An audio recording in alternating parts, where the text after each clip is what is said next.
बिस्मिल्लाहिर्रहमानिर्रहीम।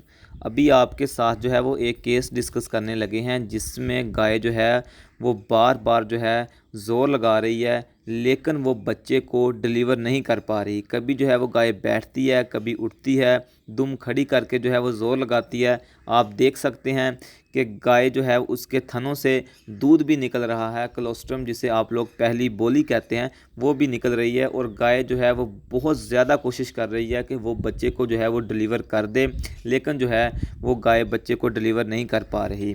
तो इसके बाद हमने फ़ैसला किया कि हम चेक करते हैं कि अंदर बच्चे की पोजीशन क्या है, पोस्चर क्या है, प्रेजेंटेशन क्या है, कहीं ये डिस्टोकिया का केस तो नहीं है।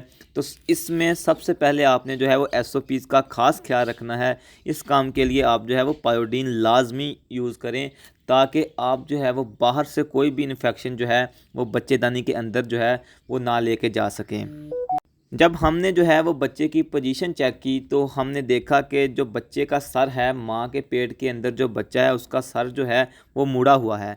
तो इसके बाद जो है वो हमने सर को जो है वो सीधा किया। सीधा करने के बाद हमने जो है वो जो रस्सी है उसकी एक ख़ास किस्म की गिरा लगाते हैं, वो गिरा लगाई और रस्सी के ऊपर जो है वो पायोडीन का सल्यूशन लगाया और लिक्विड पैराफिन का भी जो है वो हमने इस्तेमाल किया। और अपनी तरफ से जो है वो हमने कोशिश की कि जितने भी एसओपीज़ जो हैं वो फॉलो हो सकते हैं उनको किया जा सके, ताकि जो है वो हम किसी भी किस्म का इन्फेक्शन जो है वो बच्चेदानी के अंदर जो है वो ना लेकर जा सकें। और इसमें मैं आपको बता दूं कि जो बच्चे की नॉर्मल पोजीशन होती है डिलीवरी के टाइम, जो है पार्चुरेशन के टाइम जो नॉर्मल पोजीशन होती है वो इस तरह है कि जो बच्चे की दोनों अगली टांगें हैं उसके ऊपर जो है वो बच्चे का सर होता है। ठीक है, अगर इसके अलावा कोई भी पोजीशन है या पोस्चर है या प्रेजेंटेशन है तो वो अब नॉर्मल होगी। सबसे पहले आपने जो है वो बच्चे की पोजीशन को ठीक करना होता है। ठीक है, एक बात याद रखें कि जब तक आप जो है वो बच्चे की पोजीशन को सही नहीं करते तो आप जितना मर्ज़ी जो है वो ज़ोर लगा लें, ठीक है, आप जो है वो उसकी काविंग जो है वो नहीं करवा पाएंगे। तो हमने बच्चे की जो पोजीशन है उसको सही करने के बाद जो है वो उसकी दोनों जो अगली टांगें हैं उनको जो है वो हमने रस्सी डाल ली है। दोनों जो अगली टांगें हैं उनको रस्सी डाल ली है। इधर आपने रस्सी डालते वक्त ख्याल रखना है कि आप दोनों रस्सियां जो हैं वो एक ही टांग को ना डाल दें। ठीक है, आपने जो है वो बच्चे को खींचने से पहले ये बात कन्फर्म कर लेनी है कि आपने जो रस्सियां डाली हैं वो सही तरीके से डाली हैं, कहीं आपने बच्चेदानी को साथ रस्सी तो नहीं डाल दी।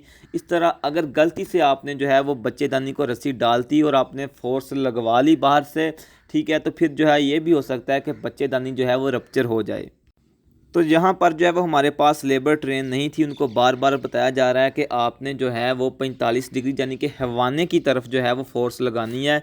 आपने जो है जब बच्चा खींचना है तो आपने थोड़ा सा उसे नीचे की तरफ जो है वो डायरेक्शन दे के खींचना है, हवाने की तरफ आपने जो है वो ज़ोर लगाना है, ताकि जो है वो बच्चा आसानी के साथ निकल सके।